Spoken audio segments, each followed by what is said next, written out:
Hello, my dear people. Welcome and welcome back to our channel. We've been seeing a lot of sentences and the shorts இன்னைக்கு நம்ம 72 இருந்து பார்க்கலாம் வாங்க. அதுவும் சரிதான். That's also right. That's also right. போன வருஷம் அதை செஞ்சேன். I did that last year. I did that last year. Then நீ செம்மையான ஆளு, சூப்பராக பண்ற. You're remarkable. You are remarkable. அவங்க செழிப்பாக இருக்காங்க. They are prosperous. They are prosperous. Well, the next one.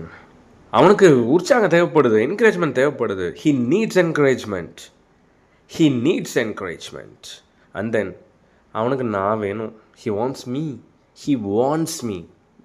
Just like check out this one and the previous one. He sheet பக்கத்தில் verb வந்தா we must add yes. He needs, he wants, like that. Then சிரிக்க வந்தியா இங்க? Did you come here to laugh? Did you come here to laugh? Well guys,